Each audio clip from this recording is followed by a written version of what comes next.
Okay, so I've got three distinguished professional panelists with us, and you already heard where they're from, but I'll tell you a little bit about them, if I get the right document up.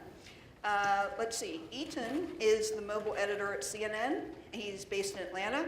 He's the editorial lead for all of CNN's mobile products. And he's a 2003 graduate of the Merrill College right here at the University of Maryland. Yay! So, prodigal son returns. Emily Ingram, who graduated from Nebraska Lincoln, for going to, who graduated from where? She's a mobile product manager at the Washington Post, and she's worked there since she was an intern in 2010.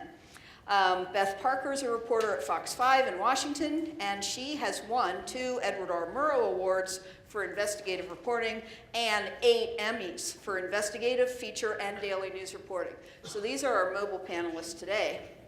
And let's see. So we were told to talk about 10 things to teach about mobile. And the panelists have come up with 10 that they've all agreed on and shared. And so we're going to go through them, and they're each going to speak a little bit, and I will ask them some questions probably in between. And you will be invited to ask questions at the microphone when we go through the 10. So, number 10. Number 10. So roughly 50% of a lot of publications' traffic, sometimes more, is on phones and tablets. If that's where readers are, that's where we should be. In your classes, I would encourage you to demo projects that you're talking about on phones and tablets. Now the question there is, how do you show that to an entire classroom? If you have a big monitor, an Apple TV is $99. There's also an app you can download that's $12 that's called Reflector. And from Reflector, you basically turn your computer into something that you can AirPlay from an iPhone or an iPad, and you project what's on your phone onto your computer, and then you can put that onto a projector or whatever kind of AV setup you have in your classroom. But I think really students will think about the platforms that they see. I think this is also true in newsrooms. So if you can put those kinds of devices in front of them day in, day out, and any other technology that comes down the line, that will be more in their mind about that's how readers are seeing this, so they need to make sure their journalism works well there. All right. Any comments from Beth or Eden? Yeah, I mean, it actually goes with the next one as well, which is mine. We've done this in our newsroom at CNN, and you would really be amazed what a difference just seeing the thing does, right? Like everybody knows mobile, everybody has phones, all that, but just actually having it near somebody's face where they can see oh, that headline looks wrong, or oh, that's getting cut off, or oh, that embed doesn't work. It makes a huge difference, and because, obviously we all have computers, they're kind of easier to see, we kind of fall back on computers, and if it's responsive, don't just do the resize browser trick, because it's different on a phone. It's really important just to get that visibility.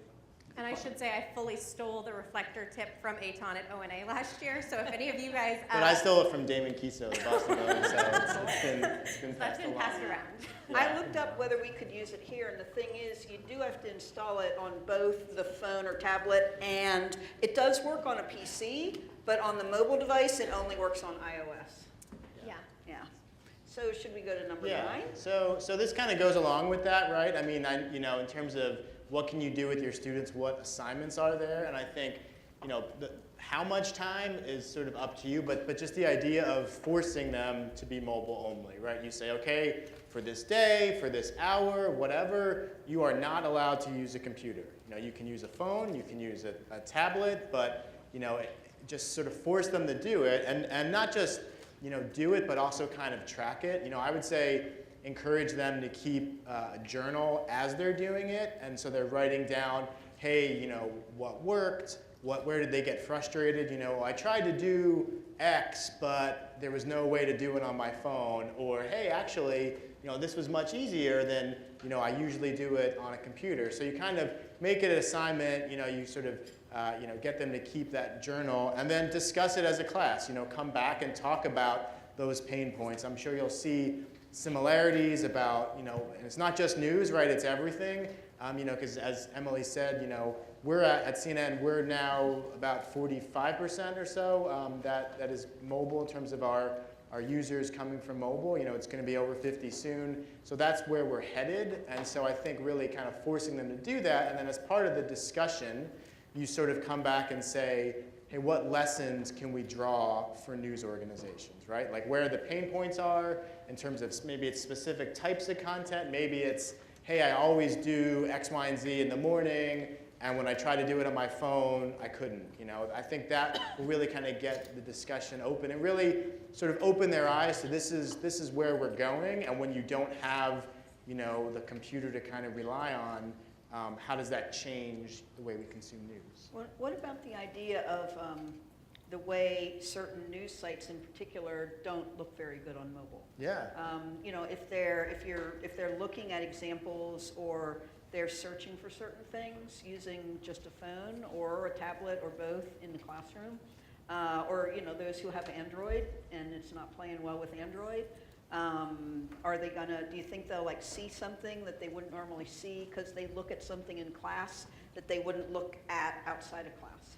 Yeah, I mean, I do definitely. I mean, I think you always find stuff when you sort of have no other choice in a sense. I mean, I'm sure we've all had that experience of, you know, trying. I mean, I had one not a couple weeks ago. We were going somewhere with our son, like it was, you know, 2.5 to like an exhibit for dinosaurs or whatever. And on the website, it was talking about, oh, you could buy tickets on your phone. It was so great. And then like we went to it and it really wasn't that great. So we were forced to kind of go to the computer. So you're always going to pick stuff up.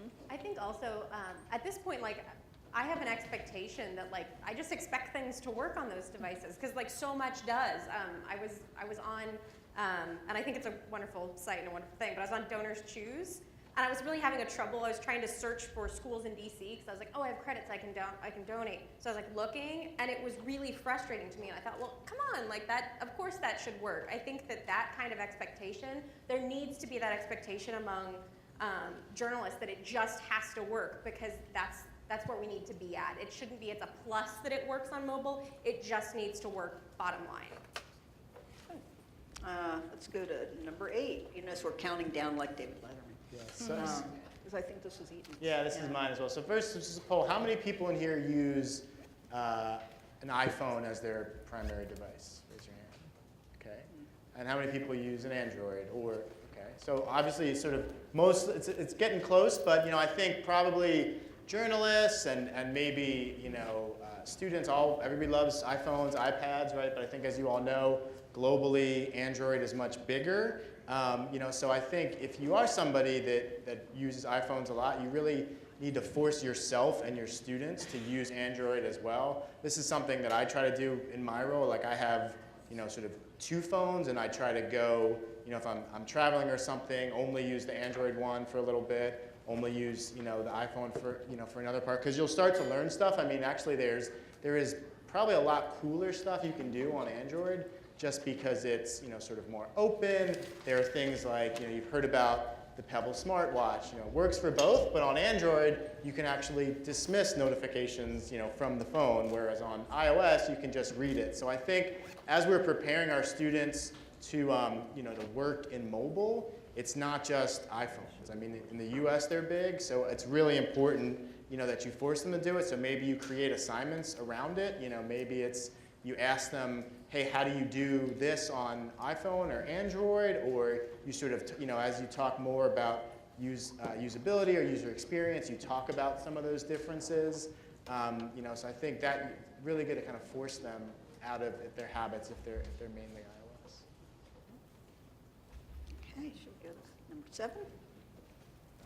This is mine as well. Mine are all stacked up, and you should all feel free to chime in here. So this is something that I think is has been talked about a little bit and a lot, and should be talked about more. So if you think about your favorite apps, right? I mean, there are probably things like Evernote, Dropbox, Uber, your banking app, you know, Fitbit, these sort of things, and all those apps have something in common, which is that they make your life easier, right? Like, oh, with my banking app, I don't have to drive and go to the bank to deposit a check. I can do it on my phone. You know, with Uber, I don't have to wait or try to find a cab. I can do it on my phone. So that's something that all these apps, if you ask probably anybody, whether they're journalists or not, the app, if you ask them what are their favorite apps, it's probably apps like these as well as gaming. and social networking. You probably don't hear a ton of news apps in there. So what these apps do, is you hear this talk a lot in sort of product development, product management circles, and others about doing a job, performing a task, and that's kind of what that's all about. So I think when you're working with your students, you have to keep that in mind and say, hey, what is this project or this app? What job is it doing for somebody? How is it going to make your life easier? I was talking to a class here the other day. So CNN is owned by Turner Sports, and Turner Sports also owns a site called Bleacher Report. Anybody know Bleacher Report or use it? Okay, so they have an app called TeamStream, right? And the TeamStream app is different than their website. And the difference is the website is a general news website where you might go to ESPN, you might go to Yahoo, you would go to Bleacher, get a little bit different take. But TeamStream is all about personalization, and it's all about if you are a fan of the University of Maryland or the New York Yankees, we're going to give you everything you need to know about this team, regardless of where it comes from. And we were talking about this in the class, and I was asking the students, and one of them that used it said, oh my God, I'm addicted to that app, right? So that's what you want. You want news products and apps that people say they're addicted to. And I don't know how many of us would say we're addicted to a news app. So I think if you frame it that way, it will really help, sort of thinking about it. A lot of what Amy was talking about with Google Now and kind of that anticipatory thing, I think that's a direction that both as educators and as well as professionals we can go in. We can sort of fill that space of, hey, if we're the Washington Post, if we're Fox 5, we know that our users need traffic, right? They need, and so it's not just like, hey, here's the traffic, but thinking about which way do they need it, when do they need it. So I think building that into your curriculum, and it's not enough to say, hey, the job we do is we tell people the news. Like, no, that's too broad. That's sort of not good enough. So I really think that that's the way to focus it. I mean, have you thought about that? Yeah, I think that for me, I work more of it. I came out of the news side, but I work now in a product management role. So a big part of it is thinking like a user. So coming from if you're covering an event, say, think like a user of what information will they need to know leading up to the event, during the event, after the event. One thing that we experimented with, and this was incredibly low tech, was the inauguration last year. We had concerns around would people be able to have cell service on the mall? Because 4 years prior, they basically had none because there were too many people and all the networks were overwhelmed. And so we said, well, what can we do from a mobile perspective that essentially doesn't require a cell connection? And so what we did was we, in advance, had made basically a downloadable PDF guide that you could save on your phone that had all the different spots you could go to, where are the entrances, where are food trucks, where are the things that you might need to know. But in anticipation that they might not have self-service, we wanted to give them that available offline. That's a really low tech. We actually partnered with some of our really great print designers to do that. You can do everything from that up until, apps like a big one for me in DC is Bus Tracker, and it has live bus maps, so I can say, oh, it's 3 minutes till my bus gets here. Those types of things that really, mobile is a lot of action-based. If you can help users with the action that they're trying to take, you can be really useful for them.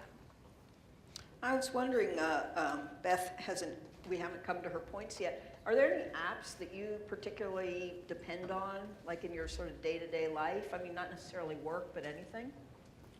Well, from a work perspective, one app that I'm using a lot right now is called Videolicious. Oh, yeah. And it basically is a way, of course, there's waiting for the 5 o'clock news, as we used to, for me to sort of push my story out all day long in really more of a storytelling form versus just tweeting a picture or a video. Right. So Video. do you make a really sort of short version of your story? Is that what you do? Exactly, kind of on the fly. So, I was at a site the other day where a tree had fallen on this house in a windstorm. That was the storm. So she happened to be legally blind, so she had no idea what had happened to her house. She thought it was an earthquake. She just knew she had to get out of there. And so at the site there, I was able to shoot a little bit of video. My photographer's working because I still have the luxury of having a photographer on the edge. Not all journalists do. And so I'm taking some still photos and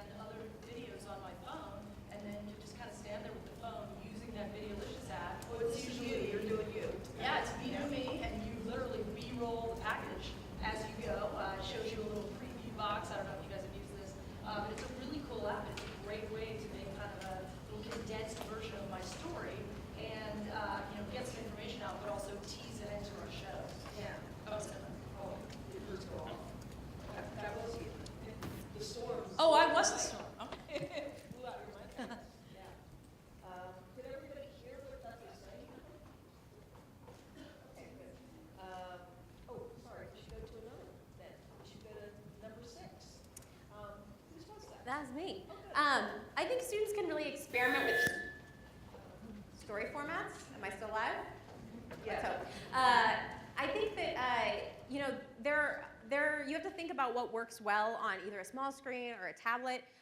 Things like explainers can teach students how to write in a non-narrative format that might have chunky text but is really easy to read on a phone. We've done experiments with a tool called GigaPan, where it uses your phone's gyroscope. So you open up a picture of, we did the State of the Union, we did Nat's opening day last year, and essentially as you turn your phone or as you spin in a circle, you actually get a 360 up and down view of the room that we partnered with our photographers to kind of take, I don't remember how many photos, it was a lot, and then you stitch them all together, and so you can kind of let people be there, or at least be there as close as they could if they weren't at the event. You know, live blogging I think is something that I see a lot of times in my Twitter feed from students who are live blogging when, say, speakers come to class. I think that's I think that's great to encourage. I would really encourage them to do, if they're not already, live blogging actual events outside, bringing in, photos and videos from social, from other people. I think that's a way to engage with user-generated content in a smart way. And on the live blogging front, I think it's another format that works well on mobile. One thing that I see from some of our guys that I really like are when they do posts that are essentially what we know and what we don't know.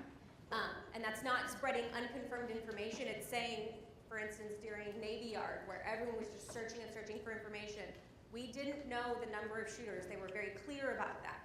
We would say, we don't know that because police aren't telling us. I think it helps catch people up. I think there's always a focus on live storytelling, and I think there's absolutely a place for it and a need for it. But I think being able to depend on a news organization to say, all right, hold up, if you need to catch up, here's what's happening. I think that's a story format that can work well. But I think in general, just experimenting, look around at what's out there, whether it's news, whether it's non-news, and experiment with that. I think it's more exciting, and I think that when you look at news that does really well on mobile, it's not always really traditional structured pieces.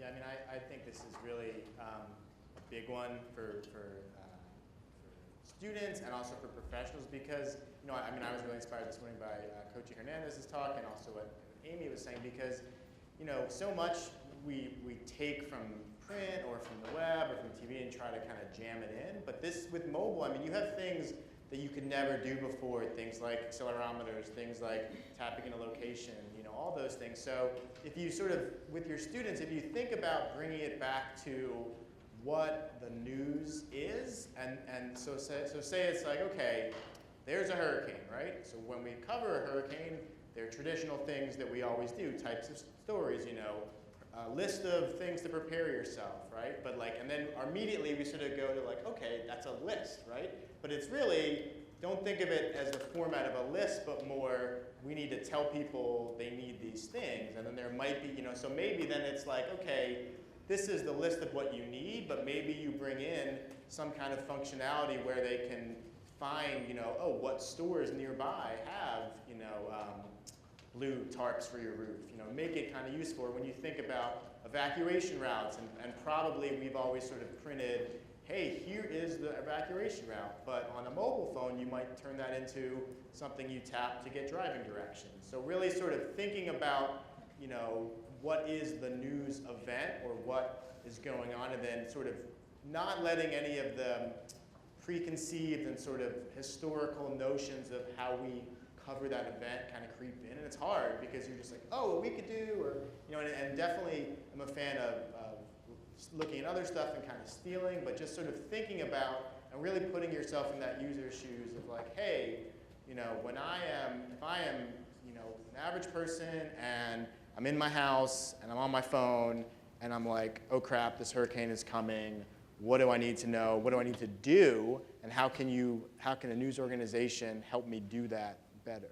I think that if you're looking for kind of case studies or situations to prompt students to think through, I think disaster situations are actually really good because often it means power's out, and so you are probably not on your desktop computer. We had this a couple years ago when we had the big derecho go through. One thing that I remember our editor, I was in the newsroom at the time, and our editor said, we're hearing that people can't find open gas stations. Now, I could have called a bunch of open gas stations and seen if they were open, but that didn't seem like the best way to do it. So what we did instead was I started a hashtag called Open Gas Stations, and I said, any of you out there, if you see one, tweet where it is, whether it has a line, do they have ice? Because that's what everyone seemed to want to know. And people saw it and they thought, oh, this is useful, and it got hundreds and hundreds of retweets, and that information was then able to spread. Now, the next step that I would have loved to do would have been to geotag that into a map so people could have seen it a little bit easier.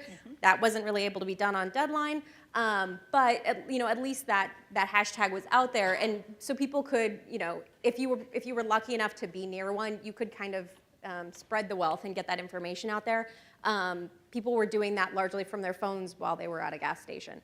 I think that's where you can kind of harness the power of your readers. And get that out there. Just on this topic, some good resources. So there have actually been two sort of small kind of conferences, sessions recently around story formats. One, which I was at and some other folks here was at through O&A, was an O&A camp at University of North Carolina in February around mobile story formats. And then I know the Society for News Design, S&D, also did one. And so you can look those both up, their blog posts and all that, where sort of each group tried to think about, a new story form. A lot of it was around disaster and snowstorm and all that, but just really, again, trying to unshackle ourselves from, a listicle or from an article or whatever, and just sort of come up with something new that's really native to a mobile platform.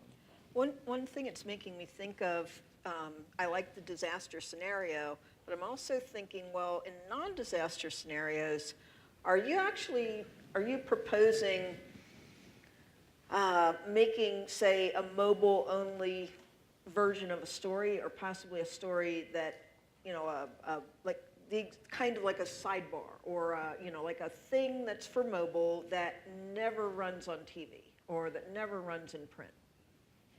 I mean, I think it depends. I mean, we get into these conversations a lot about, is it mobile only? Is it mobile exclusive? Is it on both? And I mean, it's sort of, it doesn't matter, I think, so here's a good example of something that was actually a traditional story that did much better on mobile for us than desktop. And if you think about why it did better on mobile than desktop, it makes total sense. So for us, right, we talked about iPhones, right? So last year, iOS 7 came out. A lot of people downloaded it, were freaked out. Well, what the hell is this thing? Looks like Fisher-Price. How do I use it? That sort of thing. So we had a story that we had written that was just FAQ about iOS 7, right? Like simple, and we published it, I think on the day it came out. Did huge traffic on mobile, like much bigger than it did on the desktop, right? Makes total sense when you think about it. It's like everybody has this new operating system. They're on their phones. They're Googling. How do I deal with this? How do I work with it? And then so the next time something came along and we were hearing things like, oh, there's a lot of bugs and all that, we sort of created another article around it. So once you start to get that context of like what frame of mind is somebody in when they're looking for your content, you can really sort of exploit that, which is why, Amy mentioned it. For those of you that haven't used Google Now, you definitely should check it out. You may be freaked out by it in terms of what it knows. Just my couple examples. So I was in San Francisco, and when I pulled it up, it sort of said the restaurant that I was going to meet my cousin at, where it was in directions, but I hadn't put it on my calendar, this is where I was going. I hadn't put on the address. I had actually I think this is where they got it, in Facebook, we had messaged and said, hey, meet here at this place, right? And then it's right there, so it knows. This morning, I'm out of town, but my mother-in-law is coming to stay with us, and it showed me her flight and when she was arriving. It got it from my Gmail. So it's sort of thinking hey, I guess I know in my mind that my mother-in-law was coming sometime today, but then it sort of takes it that step further. So I think the more we can think about that, sort of anticipating those needs for people, the more relevant and essential and, like I said, sort of addictive we become. Yeah, I'm reminded of something that was said in the social media session that was just before this, when Joy Mayer said, they're tracking how individual stories do, and there are certain stories that repeat a year from now, So you have a film festival in your town, and you have that every year, and you track what all the stories on that do this year, and then next year you look up your records, which you saved, about your data on how those stories did, and you look at what kind of stories were popular or not. I'm extending from that and thinking, yeah, and what I should really have is, if I looked up stories at your news site about that recurring film festival in my town, something should pop up and tell me, hey, that film festival is coming up again in a month. We know you liked it last year. Although it would kind of freak me out, too. I think also with repeating events, a concept from kind of technology is the concept of dry, don't repeat yourself. It normally involves with more like coding and technology that you shouldn't rewrite code if you've already written it. But also I think it goes to, and this is a bit more when you're getting into newsrooms, but I think they're principles that you want to teach while they're still students, is if there are platforms you can build, if there are tools that you can build that do a job for you in how you present news, in any of that, I'll try to give specific examples. But if you can do something that essentially does multiple jobs in the long term versus just solving one, you may save yourself. And also you're building a set of kind of an arsenal of digital tools that you can pull out.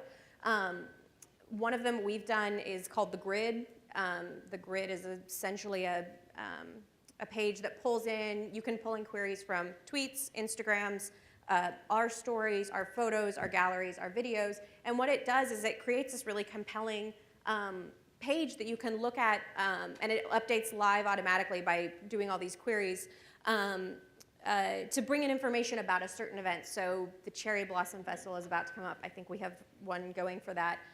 So you can see, if people are out Instagramming cherry blossom photos, you can bring those in. You can bring in stories about if the peak bloom time is going to be pushed back 5 days, that would be able to go there. But that's essentially, it's a dev effort, but it's a newsroom tool. I think those kinds of things are really powerful on mobile, and they're good to put resources toward. The other thing, what you mentioned about recurring events, you do have that at the university, right? And like being professors and, the students kind of come and go, but you sort of stay, you could sort of challenge your students, hey, there's always graduation, there's always the start of a sports season, there's always the first day of classes, there's always, spring festival, there's all these things that happen again and again and again. So sort of challenge your students to say, okay, how would we cover this in a way that's not just we write an article about it and we interview people or we do a 2:30 package, so you do have those events that you can kind of, where it's important, people need to know it, but you can sort of challenge them to come up with something totally new, that nobody's ever kind of done before. I think particularly around events, I'm thinking, yeah, that's a nice, because we can't count on a disaster popping up in the middle of the semester, right? But and one would hope you wouldn't have it. Yeah, and we could hope that we wouldn't have one. Do you have any disaster war stories that relate to mobile that you want to share, Beth? I just thought you might have covered a disaster sometime. One or two, yeah. Any that connected with mobile? Well, one thing I'd say about mobile is now when I go to something, even if it's a house fire or something like that, I use Banjo. We used to rely on if there was someone, this whole idea that there's always somebody who's a little closer than you are to whatever's happening. If you're a journalist, you're arriving after the fact. So, we used to have stringers who might be somewhere we would rely on individual viewers, who might send us a photograph or shoot a little video for us. And now, I can go on Banjo, the scene of something or a place where a tornado is going through, and I can see geographically, everybody who has tweeted a picture nearby. And so that helps me from a news gathering perspective because I can write to that person on Twitter and say, hey, I work at Channel 5, I'm covering this. You have this great picture of whatever it is, and it gives me, if they allow us to use it, in access to additional content for my story. Oh, that's cool. Yeah, way to find somebody who was there, right? Yep. Neat. Okay, we should probably move ahead. Whose was this? Oh, this is yours, That's Beth. me. This is Yeah. you. And this may sound a little bit like we're backtracking, but it was one of the first things that came to mind for me. These guys come to this much more from a technical perspective. I'm a journalist and these guys are journalists too, but in a different way because I'm working in the field and sort of integrating these tools into what I do every day. So in terms of teaching students, I mean, I deal a lot with interns and with people who are recently hired, and one of the things that we see is that while there are tons of good writers and people who understand journalism and that as a foundation, we also see lots of students coming out of school who don't really have that skill set, who have, frankly, some basic grammar issues, and the writing is just not where you always would want it to be. And so, so that's one thing that I would say, that you've got to have that foundation, and I think it's even more important with digital because, you know, if I put together a story, and you know, that's approved by our assistant news director in the case of where I work. Somebody else's eyes are on that story, but out in the field, it's even more dangerous to not have those basic skills, the basic writing skills, the commitment to accuracy, because you're kind of on your own. And I'm representing Channel 5 every time I send a tweet, every time I make a Vine video. So you just have to be certain that the people you're sending out there, in this case the students you guys are training, are really ready for that responsibility. Mm-hmm. So you feel pretty confident because you have a lot of experience, or do you still feel a little nervous, like I'm tweeting with no safety net?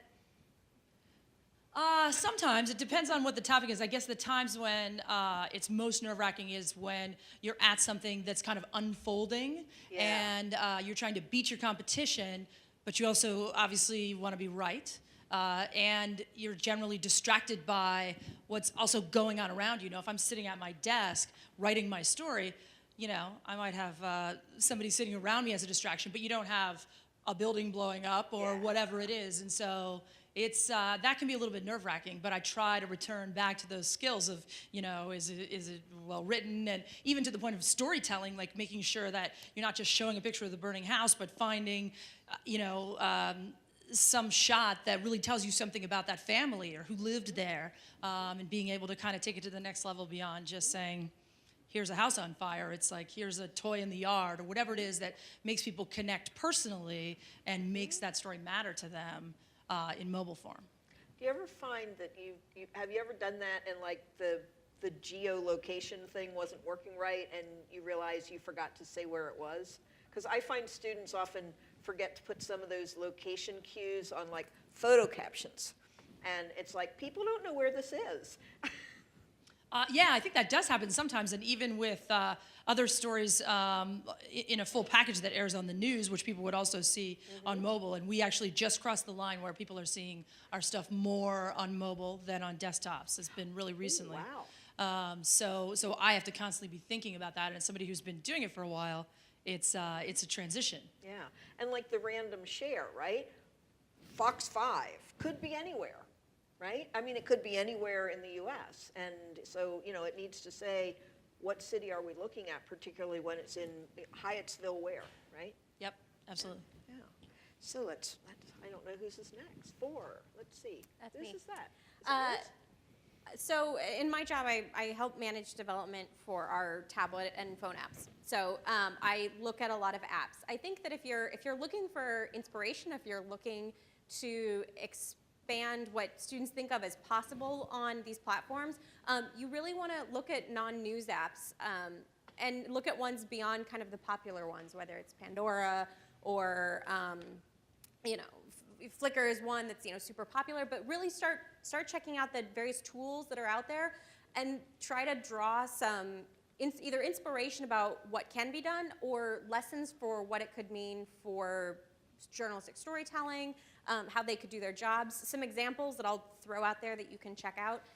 There's an app called DIY that's actually meant for kids. It's an activity-based app that tries to teach them skills like beekeeping or animation. And you choose a skill you want. You do certain activities to earn the badge for that skill. And then if you do the activity, you like snap a photo of it with your phone.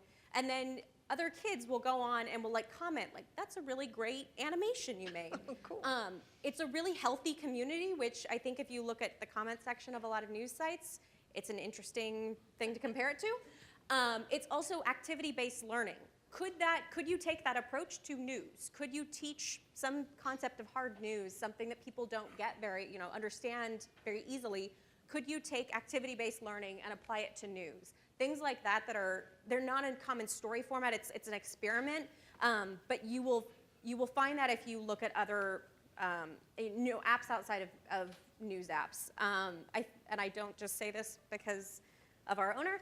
Amazon Instant Video, they have a feature called X-Ray, where if you're watching a movie and you're like, who is that actor? I can't think of it. You can turn on X-Ray and you get basically all of the actors in that scene's photo and name.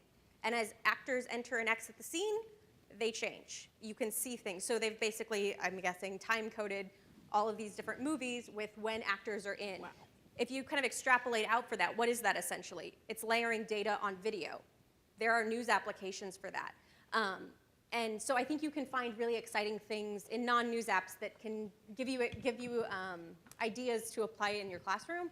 So I would say, as an assignment, have students, download, check out, experiment with one news app. Have them bring in and report one news app every week, and then have them, have everybody share with a class. I think by that point, if you have, 15 students in a class, you're gonna have 15 different apps every week that they can hear about, hear what's possible.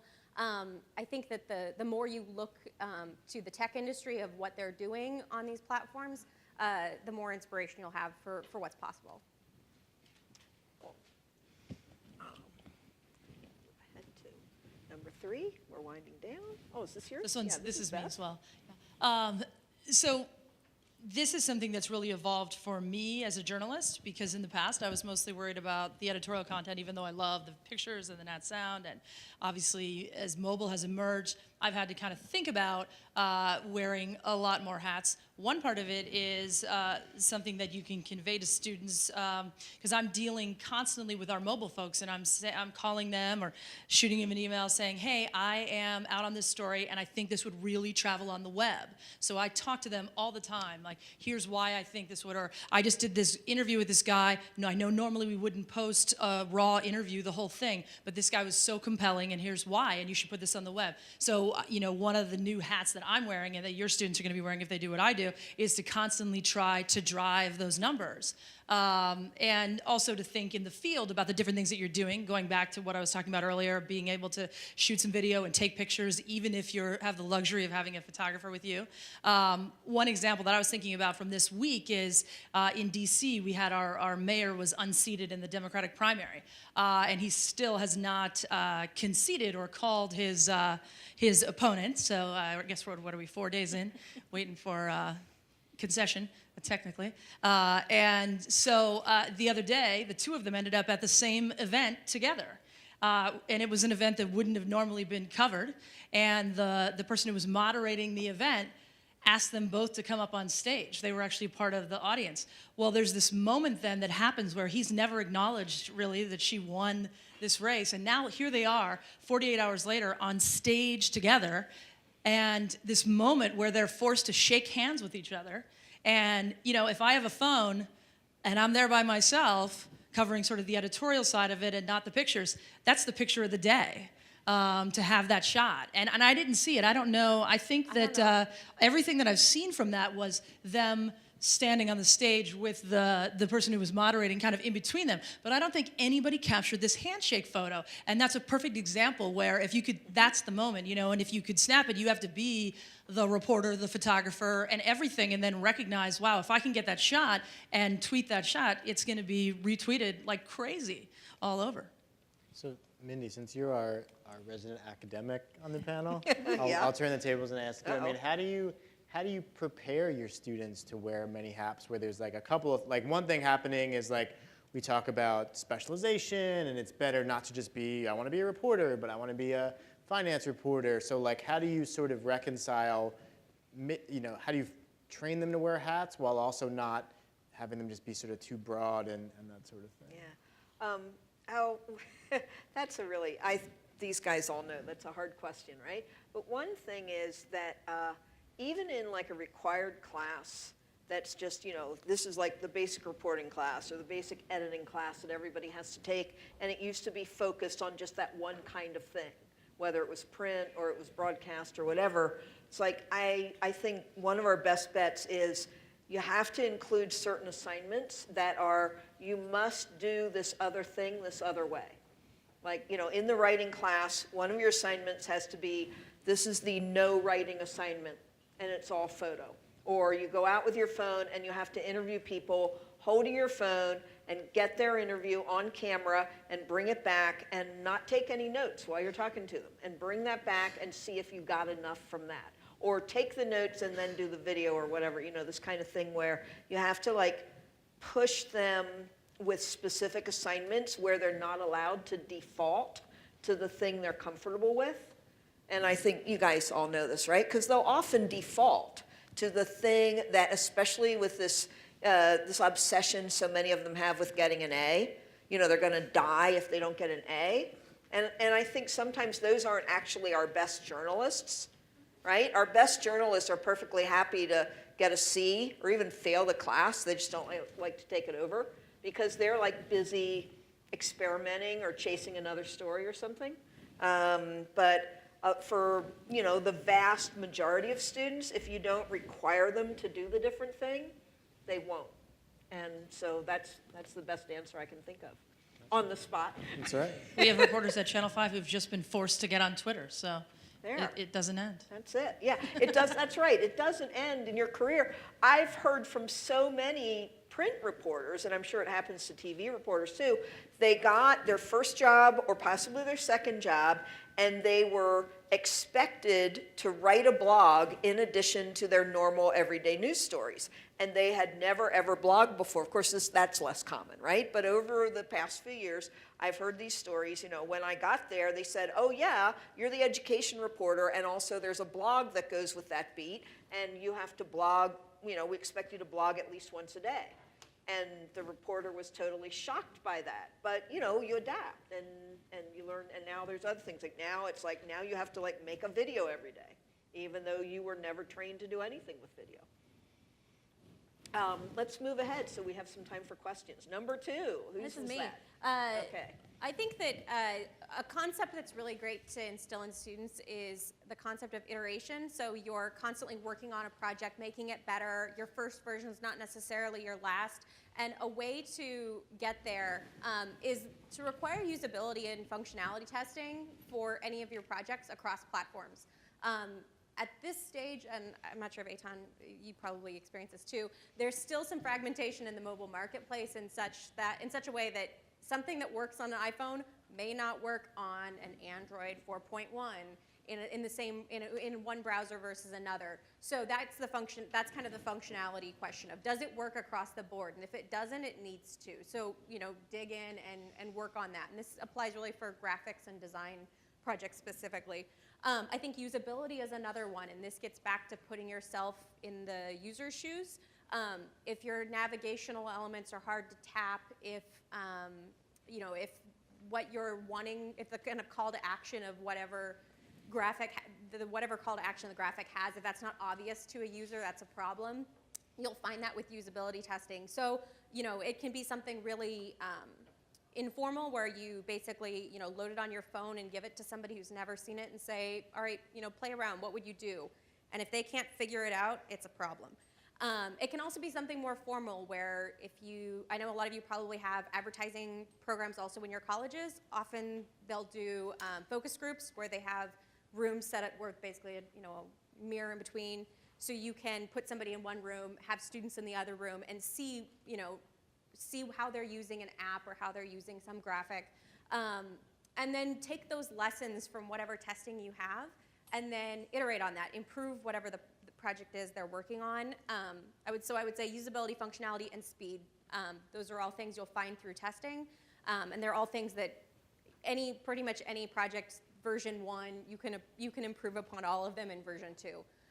So if you have graphics and design projects, I would really encourage you to include testing in the timeline and in the requirements for it. Other comments? Panel? All right.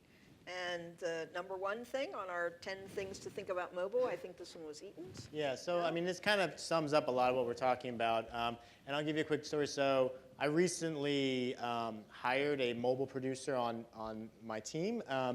And so it sort of gave me an opportunity. So the job was, required about 3 to 4 years experience, kind of news production experience, that sort of thing, as well as what we sort of said was 1 year of mobile news production experience. And it was interesting because probably 3 or 4 years ago, we probably wouldn't have required that because not everybody was doing it. But by now, we could say, yes, it's not enough to say, oh, I work for a website, and that website shows up on mobile. Like, no, somebody that was specifically thinking about this stuff. So I had an opportunity. Several of the candidates came from different J schools that are represented here and kind of well known. And one thing that really stood out to me was several of the schools had programs, whether they were news labs or innovation labs or sort of incubators where they were building something real, right? Not just like, make believe and pretend, but like something that they actually intended to release out into the world. In one case, the university had partnered with like a state forestry division, and they wanted an app around fire safety, so they sort of made it kind of a hiking thing. UNC, I spent some time down there. They have a news lab where they do a lot of this as well. And so you're giving them the experience that, so one of the student that I eventually hired also had this experience. So when he came to work with us, it's not that he has to know how to develop the app and, do the editorial, market it, and do that all himself or herself, but they have to know how to work as part of a team that does that, because as probably Emily will tell you, it's a different kind of experience. You have to work very collaboratively, and you sort of you don't just think about the journalism. You think about who is the market for this. Who's going to use it? How might this earn money? How would we support it? Who else out there is doing something like this? So the more real that it can be, and then actually some of the smaller schools are pairing the journalism students up with the computer science majors or even the business folks, and then together, they're looking to get funding from other places and make it a real thing, not just sort of I remember when I was in school here, it was sort of like one of the assignments was write a news story about, a bank robbery, and they gave you facts and all that. And then when I did an internship, there was a bank robbery, and I had to write about it, and I knew how to do it, but when I did it, it was sort of make-believe. The good thing about where we are today is there's no barrier to creating something and launching it out there in the world. So for me, and again, if you can partner with a local news organization in your area, maybe it's something that they need, but they don't have the staff or the time to build. You can sort of, there's a lot of talk about collaboration. I think that would be a lot better. So I really think building something real, and particularly if your students are going to want to work in a mobile field, because I was really the person I hired. He certainly had journalism experience as well, but the fact that he had experience doing this actually outweighed somebody that had a lot more years of journalism experience, but really none of this kind of stuff. Yeah, and I'm as coming from somebody who I went through a journalism education, but now I basically work in our IT department. I came out of the newsroom, and now I sit with all of our developers. So it's as much as you can kind of have your students partner with students of other skill sets, computer science, marketing. Those are all the kind of professionals who I end up working with day in, day out. And it's a different world. The developers who I work with come at problems with a different philosophy. I remember when I first started working with them, my inclination was always like, oh, I can like kind of hack that together. There's a solution there that's an easy one. And they were coming at it like, no, there's a right way to do it. Like, what do you want it to do? Because we'll build it to do that. They knew these broader possibilities that I was trying to, just make things work essentially. So, partnering with students of other skill sets to launch a product like this, I think is really essential. And if they want to go into that's kind of the student level version of product management. If they wanted to go into something like that, that would be great. Another great kind of employment area that you would open them up to. Excellent. We have about 10 minutes for questions, and there's one microphone or more than one? Yeah, so we had a little snafu with one of the lavs, so Okay. I know it's late and you're all tired, but if you have a question, we'd love for you to come up here and ask it, or you can just totally ignore me and shout it out, that's fine too. Or we can get, I don't know. There we go. Pass the mic. Pass the mic, there we go. So I have a question. Other than keep it short and tight, writing for mobile, any advice from the folks on the panel?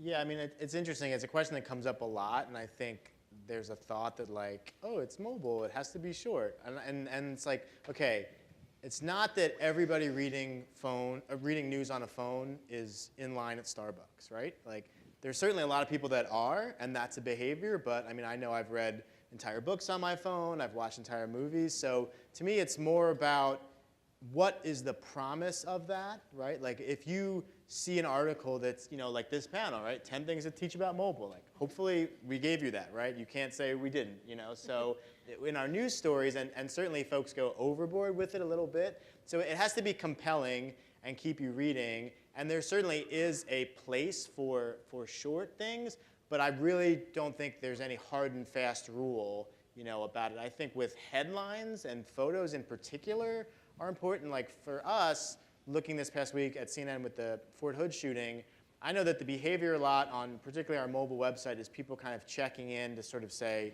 hey, did the world blow up? Like, did the world blow up? Like, what happened, right? So if you check in at the start of Fort Hood and you see the headline and photo that says fatalities reported in Fort Hood, and then 3 hours later you check back and it's the same headline and photo, like that's a problem. Like stuff has changed in the story, and so we need to be signaling that to people that this is ongoing, this is moving. So I think it's not that it has to be short or a certain length, it just has to be very clear about what you're going to get from this experience or content. And now, if there's no new news, you don't change the headline? Or do you change the headline to sort of make it look like there's something new? You know, I think, Freshening up. yeah, we do freshening up. I mean, Yeah. somebody mentioned earlier, you know, A/B testing and all that. Yeah. We do that as well. I mean, I think it's more like as you know, so like for instance, after the press conference where they said this is how many people died, and if you went to CNN and our headline hadn't updated, like that problem, there is news. I think there's ways to do it, you know, or to pull up a different angle, right? Like maybe like, hey, it's the angle of the background about Fort Hood, or where's the base, or the previous case. So but keeping it fresh, particularly on a phone, I think is critical. Yeah, here's one. Question? Mike? Yeah. So I'm really interested in metrics, and I wonder, especially for those of you involved in developing the products, what you use to determine the success of the products and the usability. I think that, you know, when you set out to make a product, I think it's important to know what you think is what is success for you. I think in some ways you're going to choose the metrics, or your bosses will choose the metrics or something like that. But you know, you want to know what you're after, right? Because one thing that I would say really across the board on mobile, speed is really important. If something is slow, people are not going to use it on phones and tablets, because if it's slow on desktop, it is even slower on phones and tablets.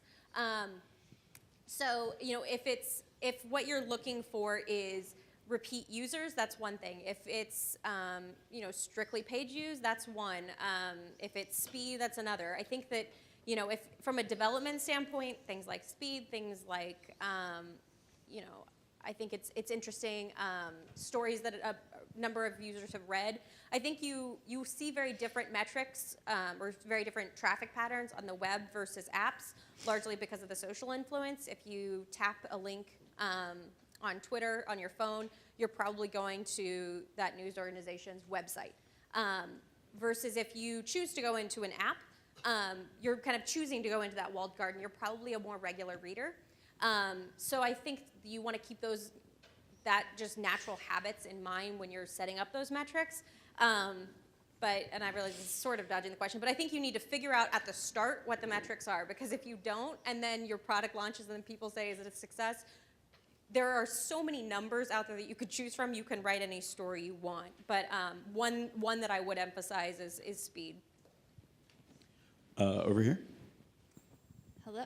I wanted to ask a question that I sort of thought of earlier this morning when Amy was speaking of, and then as you guys were talking, started ruminating. And it's kind of about anticipatory reporting and what all these new apps can do.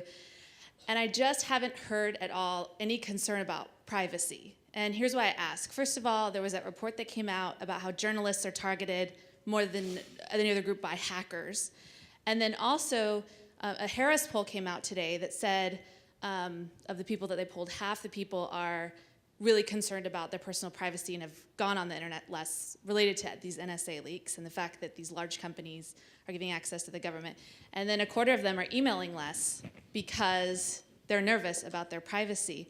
And so I guess my question is, it's like, go online, experiment, download all these apps, it's all great, we're learning, we're open, we're excited, and now we are all hacked and our reputations are over. I know that's like a doomsday scenario, but is there any discussion to be had in your newsrooms? Do you have discussions about privacy and what that means, and as we go forward, what that looks like? I think there was a really interesting session, I think, at NICAR. I didn't go to it this year, but the term that, if you want to Google it for more information, threat modeling, I think is what the term is. If you're reporting on something in particular that you think is making you a target or would make you a target, you essentially look at, all right, this is what I'm reporting on. What are the vulnerabilities? What are the likely scenarios that, what are ways people might come after me? And then what actions do I need to take to protect myself? I think that's, especially if you're reporting on sensitive topics, I would Google and look up.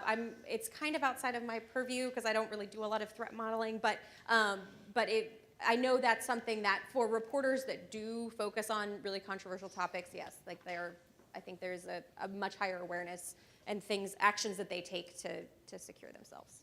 And I think it's important if you are reporting on things where you think that that's a concern, those are actions you want to take. There was a lot of talk about that kind of thing at ONA this year, or in the fall, because there were a lot of people there from The Guardian and talking about, that the idea of like, how do you protect your sources now? If it's anything dealing with sources who need to be kept anonymous and protected, you actually need to learn how to use encryption.